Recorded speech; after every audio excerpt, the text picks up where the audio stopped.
भारत एक विविधताओं से भरा देश है और ये विविधता हमें भारत के अलग अलग क्षेत्र के इतिहास, कल्चर और ट्रेडिशंस में देखने को मिलती है। और ऐसी ही एक विविधता हमें भारत के नॉर्दर्न और सदर्न स्टेट्स में भी देखने को मिलती है। फिर चाहे वो सांस्कृतिक हो, ऐतिहासिक हो या आर्थिक, हर क्षेत्र में इंडिया का सदर्न पार्ट नॉर्दर्न पार्ट से ज्यादा डेवलप्ड है। तो इस वीडियो में हम यही जानेंगे कि आखिर क्यों साउथ इंडिया नॉर्थ इंडिया से ज्यादा डेवलप्ड और आर्थिक रूप से ज्यादा सक्षम माना जाता है। किसी भी क्षेत्र के विकास के लिए हमें कुछ फैक्टर्स पर ध्यान देना होता है, जैसे GDP per capita, health care, education, infrastructure और क्वालिटी ऑफ लाइफ।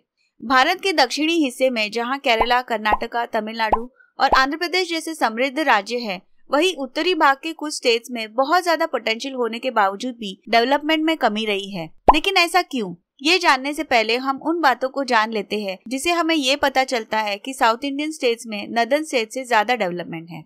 एक समृद्ध राज्य में हाई पर कैपिटा इनकम और हाई जीएसडीपी होता है, जो ये बताते हैं कि वो स्टेट कितना बेहतर परफॉर्म कर रहे हैं।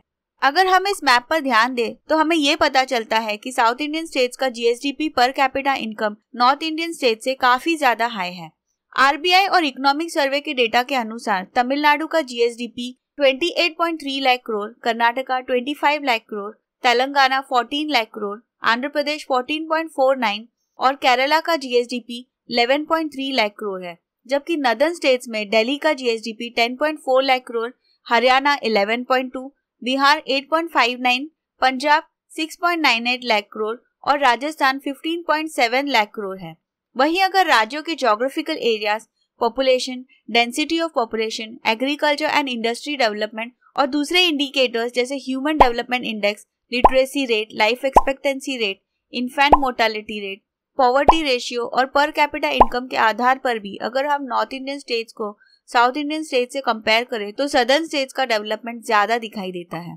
अगर हम इस रिपोर्ट की माने तो बिहार, राजस्थान, मध्य प्रदेश, उत्तर प्रदेश, पंजाब और वेस्ट बंगाल में हमें इंडिया के जीडीपी कंट्रीब्यूशन में नेगेटिव चेंज देखने को मिलते हैं। वहीं अगर हम नीति आयोग के मल्टी डायमेंशनल पॉवर्टी इंडेक्स की ओर गौर करें तो बिहार, झारखंड, उत्तर प्रदेश, राजस्थान जैसे स्टेट्स में गरीबी इंडेक्स कर्नाटका, आंध्र प्रदेश, तेलंगाना, तमिलनाडु और केरला से कई ज्यादा है। और इन सबसे ज्यादा गौर करने वाली बात यह है कि इन सदर्न स्टेट्स में पॉपुलेशन ग्रोथ भी काफी कम है।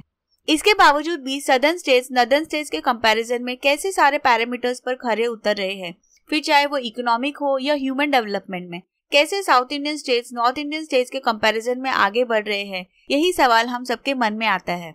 ब्रिटिश राज से पहले भारत के दक्षिणी क्षेत्र में चोलास, चेडास और पांड्यास जैसे साम्राज्यों का राज्य हुआ करता था, जिन्होंने ट्रेड और इंफ्रास्ट्रक्चर में मजबूत नींव तैयार की। ये इन क्षेत्रों के प्रॉपर प्लानिंग, इनके संरक्षित मंदिरों और जटिल कला के रूप में देखा जा सकता है। वहीं नॉर्थ इंडिया में मौर्यन एम्पायर, कुशन एम्पायर, अशोका, गुप्ता और कनिष्का एम्पायर और महाराणा प्रताप जैसे शासक रहे, लेकिन फिर भी इन क्षेत्रों में ज्यादातर इन्वेजन्स का दौर रहा, जिसमें लगातार आक्रमणकारियों का संघर्ष अनुभव किया गया। इन इन्वेजन्स के कारण नॉर्दर्न स्टेट्स में मौजूदा संरचनाएं और नालंदा यूनिवर्सिटी जैसे प्रतिष्ठित संस्थान नष्ट कर दिए गए।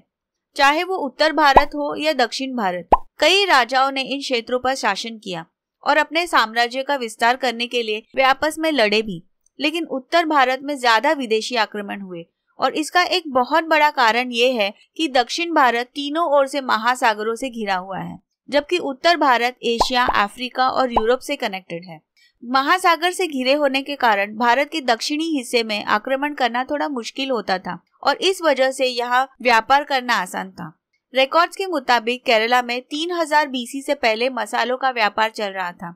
अरब्स, चाइनीज और यूरोपियन नेशंस जैसे पोर्चुगीज, फ्रेंच और ब्रिटिश ने केरला के मलाबार कोस्ट पर अपना रास्ता बनाया।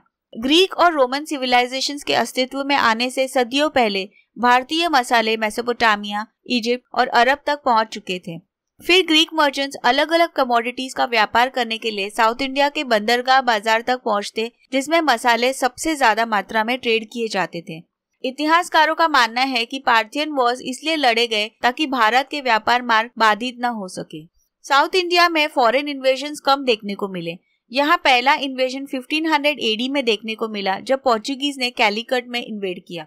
उसके बाद फ्रेंच ने 1674 में पौंडीचेरी में फ्रेंच ईस्ट इंडिया कंपनी स्थापित किया।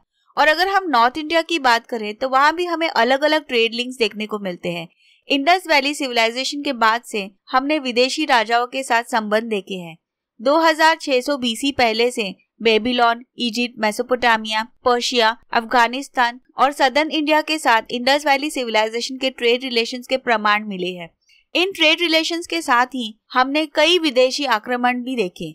535 BC पूर्व में आर्केमेनिड के साइरस I द्वारा पर्शियन इन्वेशन हुआ। उसके बाद उनके बेटे डैरियस I ने इंडस रिवर के आसपास के जगहों पर कब्जा कर लिया।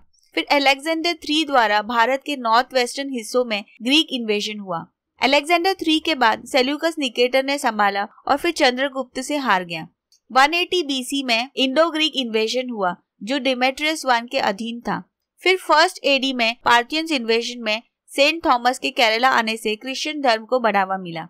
इसके बाद 712 AD में मोहम्मद बिन कासिम पहला इस्लामी शासक था जो अरब से था। इस्लामी इन्वेशंस ने भारत के उत्तरी हिस्से को बहुत नुकसान पहुंचाया। तो हमने देखा कि किस तरह भारत के उत्तरी हिस्से में बहुत ज्यादा इन्वेशंस हुए और इसका सबसे ज्यादा असर इन दो हिस्सों के कल्चर में हमें देखने को मिलता है। उत्तर भारत की संस्कृति में अलग अलग संस्कृतियों का मेल है। अगर हम बोली जाने वाली भाषा को देखें तो डोगरी और कश्मीर में बोली जाती है। उत्तर प्रदेश के कुछ हिस्सों में उर्दू बोली जाती है। पंजाब में पंजाबी और महाराष्ट्र, मध्य प्रदेश और गुजरात के कुछ हिस्सों में सिंधी और राजस्थान, हरियाणा और उत्तराखंड में हिंदी बोली जाती है। इसके अलावा लद्दाख में लद्दाखी बोली जाती है। वैसे ही कुछ भाषा जैसे हरियाणा में हरियाणवी, उत्तर प्रदेश में ब्रज भाषा, हिमाचल में पहाड़ी, राजस्थान में मारवाड़ी और मेवाड़ी और उत्तराखंड में कुमाऊनी और गढ़वाली।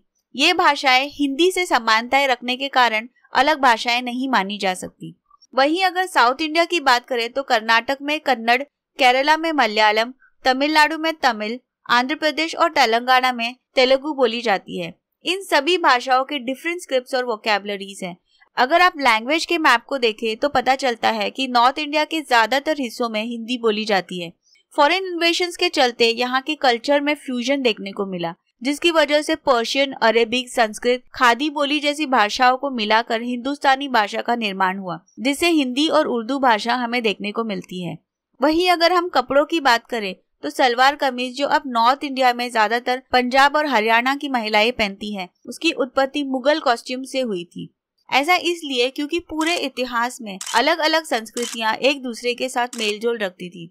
वहीं दूसरी ओर दक्षिण भारतीय संस्कृति को स्वतंत्र रूप से विकसित होने का मौका मिला। क्योंकि यहाँ बहुत ज्यादा फ्यूजन नहीं हुआ, इसलिए यहाँ अलग अलग भाषाएं और संस्कृतियां उभर सकती थी। इसके अलावा साउथ इंडियन गवर्नमेंट्स ने कुछ पॉलिसीज इम्प्लीमेंट की जिससे वो इन स्टेट्स में बदलाव ला सके। दक्षिण भारत के विकास के पीछे एजुकेशन का बहुत बड़ा योगदान रहा है। इस क्षेत्र में वर्षों से शिक्षा और साक्षरता पर जोर दिया गया है। केरला और तमिलनाडु जैसे स्टेट्स हाई लिटरेसी रेट्स और क्वालिटी एजुकेशन पर फोकस कर रहे हैं। इसकी वजह से स्किल्ड वर्कफोर्स क्रिएट कर पाते हैं और साथ ही साथ इन्वेस्टमेंट को अट्रैक्ट करते हुए एंटरप्रेन्योरशिप को बढ़ावा देते हैं। वहीं नदर्न स्टेट्स शिक्षा के मामले में कहीं पिछड़े हुए लगते हैं और इस डेवलपमेंट के गैप को कम करने के लिए उन्हें एक स्ट्रॉन्ग एजुकेशनल रिफॉर्म की जरूरत है। तमिलनाडु के मिड डे मील स्कीम ने न सिर्फ स्कूली बच्चों में पोषण संबंधी स्थिति को बेहतर किया, बल्कि इसके परिणाम स्वरूप अब यहाँ देश के सबसे ज्यादा स्कूल एडमिशंस होते हैं। इसी तरह कर्नाटका बेंगलुरु के विकास के साथ एक ग्लोबल टेक्नोलॉजी हब बन चुका है। इसके अलावा ये शहर भारत का स्टार्टअप कैपिटल ऑफ इंडिया और सिलिकॉन वैली ऑफ इंडिया के रूप में 2020 तक सभी भारतीय यूनिकॉर्न कंपनियों में 44% रखता है। केरला में अन्य स्टेट के कंपैरिजन में स्वास्थ्य में काफी सुधार देखने को मिलता है। यहाँ के प्राइम हेल्थ केयर इंफ्रास्ट्रक्चर के कारण ये क्षेत्र इन्फेंट मोर्टेलिटी रेट और मैटरनल मोर्टेलिटी रेट में बाकी स्टेट से बहुत आगे है।